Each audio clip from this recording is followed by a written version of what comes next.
Today, I'd like to share with you some impressions from my recent research trip to Brazil, where I conducted a study on digital disinformation.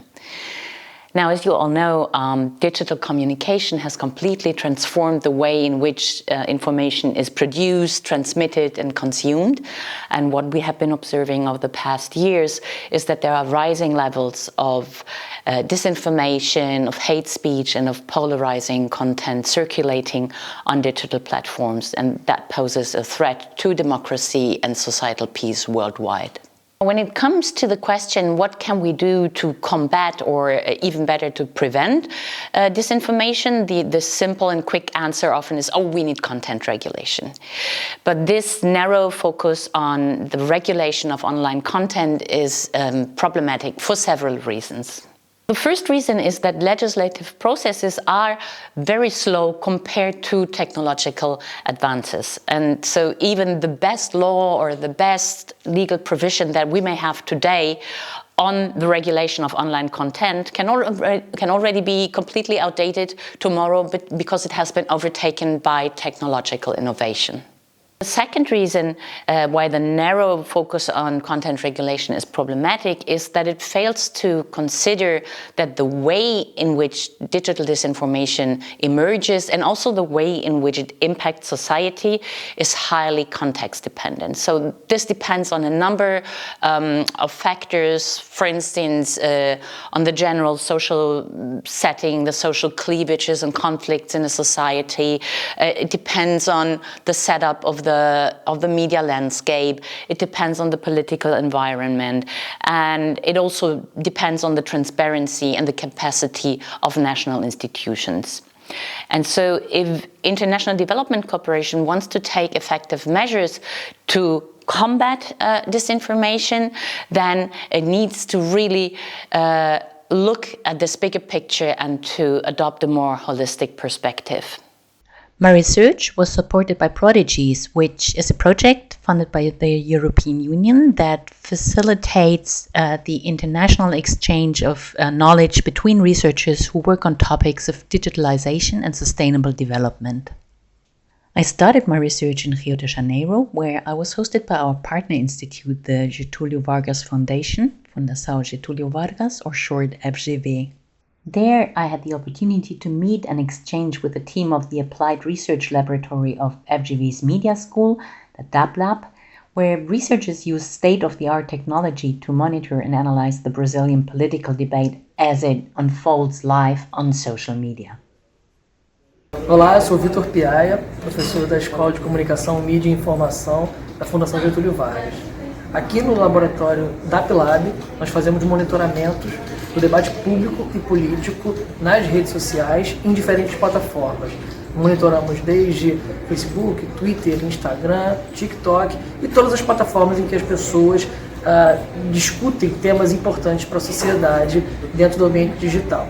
Aqui nós temos um monitoramento que nós fazemos, que é um monitoramento que acompanha as publicações dos parlamentares brasileiros nas redes sociais, nesse caso no Facebook e no Instagram. Com isso, nós conseguimos identificar quais são os principais temas que os representantes do Brasil tratam nas suas redes e identificar temas que importam para a construção de políticas públicas aqui no nosso país.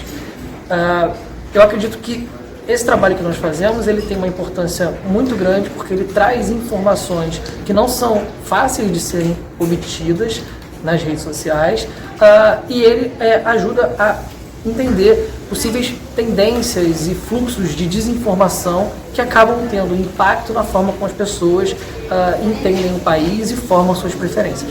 From Rio, I traveled to São Paulo to learn more about how civil society combats disinformation in Brazil.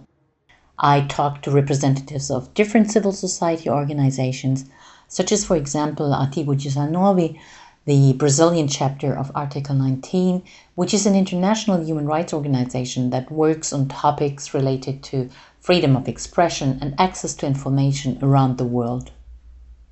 Olá, meu nome é Paulo José Lara, eu sou co-diretor executivo da Associação Artigo 19 Brasil. Estou aqui para falar um pouco do trabalho que a gente faz, que a gente realiza no campo do direito à comunicação, da liberdade de expressão e do acesso à informação. Atualmente no Brasil a gente tem 3 linhas temáticas de trabalho, uma relacionada à justiça climática e à liberdade de expressão, a outra eleições, democracia e autoritarismo e a terceira de mercados digitais. Então com essas 3 linhas temáticas a gente busca cobrir uma ampla gama de assuntos relacionados à defesa e à promoção da liberdade de expressão e o acesso à informação. Um dos temas mais importantes e que vem sendo debatido pela sociedade civil global, por governos, por especialistas, é o tema da desinformação. É um problema complexo, multifacetado e que não vai ser resolvido simplesmente com a intensificação e o aumento de censuras ou de moderação de conteúdo. No artigo 19 a gente aposta numa estratégia de descentralizar e diversificar e pluralizar as fontes de informação através do suporte a grupos, pessoas, coletivos e veículos independentes que buscam passar informação e que buscam trabalhar em seus territórios para combater justamente as mentiras que têm sempre uma origem política, um interesse político e um interesse econômico de circularem. Desse modo, a gente enxerga que o processo de desinformação não pode ser colocado somente em pequenos grupos ou, enfim, pessoas, indivíduos, etc., mas sim observado de maneira mais geral, compreendendo também que os grandes veículos de comunicação também contribuem muito para informações maliciosas e que eles têm também uma grande responsabilidade nesse processo, mas focando principalmente em qual é o retorno financeiro e político e a razão pela qual esse interesse é levado a cabo por grandes empresas, empresas comerciais e também por grupos políticos que buscam influenciar o eleitorado. Desse modo, o acesso à pesquisa, o acesso à investigação, o acesso à informação de qualidade é uma maneira não só da gente lutar contra a desinformação desenfreada, mas também equalizar os conhecimentos da sociedade em relação aos debates que elas fazem sobre as suas manifestações, as suas expressões de caráter político, cultural e social.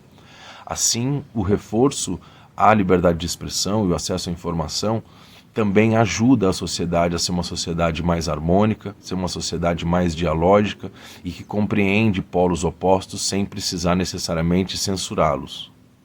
Assim, a gente entende que a liberdade de expressão tem que ser focada em grupos historicamente marginalizados e que tiveram, ao longo da história, menos acesso aos meios de comunicação, menos possibilidade de demonstrar as suas vontades, mas ao mesmo tempo fortalecendo o jornalismo profissional, o jornalismo independente e fazendo com que todo esse movimento permita à sociedade a buscar melhores condições de vida, desenvolvimento e igualdade social.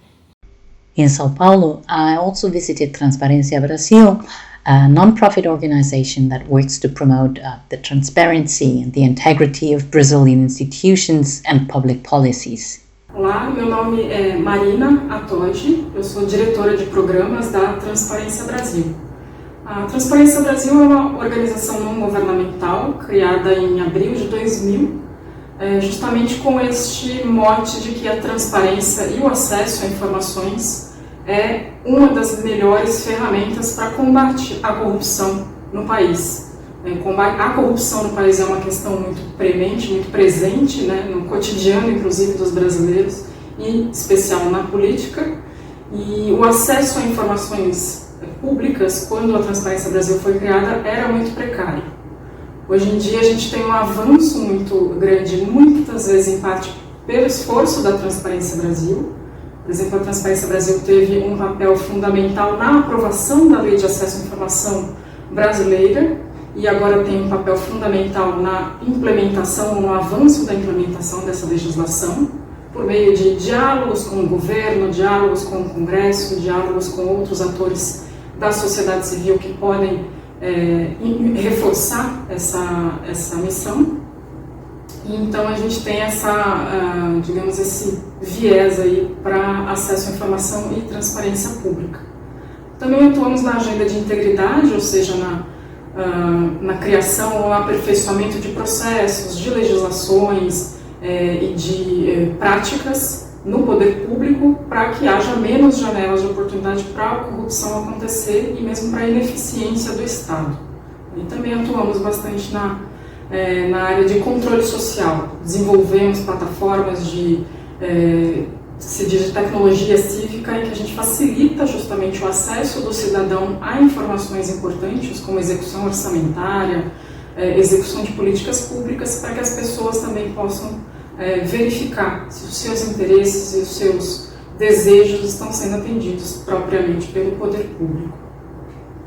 When we talk about the combat of disinformation, it is also important to look at the flip side and to ask what is the state doing to provide access to information and how is it using digital opportunities to ensure that all citizens have access to public services. To learn more about this, I traveled to the capital, Brasilia, where I talked to civil servants at different institutions, such as, for example, the National Council of Justice. Sou Doroteu Neto, juiz auxiliar da presidência do Conselho Nacional de Justiça do Brasil e sou coordenador do programa Justiça 4.0, um programa que busca maior eficiência do Poder Judiciário brasileiro, maior conexão entre os tribunais e conexão com as pessoas. Para que façamos isso, nós desenvolvemos aqui no Brasil a plataforma digital do Poder Judiciário para aproximar os tribunais, as cortes brasileiras de todo cidadão, envolvendo também e dando uma importância relevante para a transparência dos serviços judiciários no Brasil. Toda a população brasileira, ou seja, todo brasileiro, tem total acesso aos números do judiciário brasileiro. O quanto cada um dos juízes e servidores está produzindo, o custo que o Poder Judiciário tem no Brasil, e isso aproxima o cidadão do Poder Judiciário, mas também faz com que ele entenda o papel do Poder Judiciário brasileiro e como ele pode se inserir nesse serviço.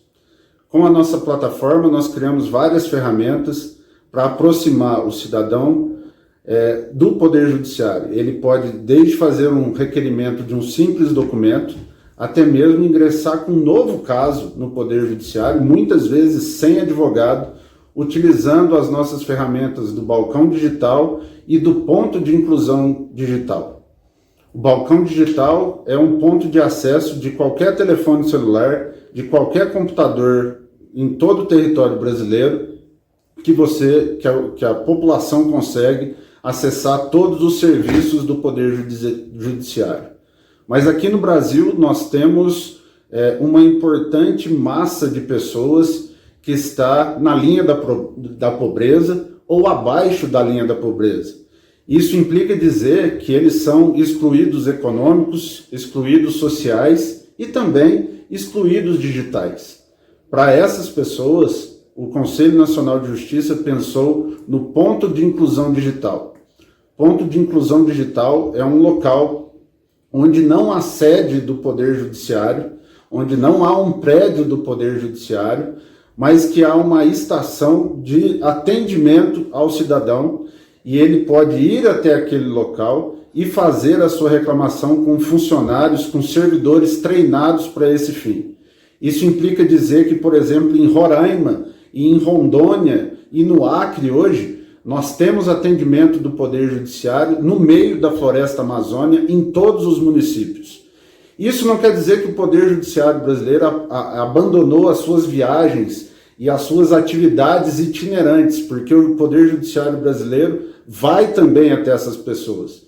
Mas isso quer dizer que nós queremos aproximar o cidadão do nosso serviço. So what the Brazilian case shows us is that there is actually a very broad range of strategies and different approaches in order to tackle and to counter disinformation that reaches from monitoring online discourse in order to detect disinformation and to call it out and to debunk it, or taking positive action in order to support small and independent media outlets in order to increase opinion plurality, or making public information more transparent and accessible to citizens.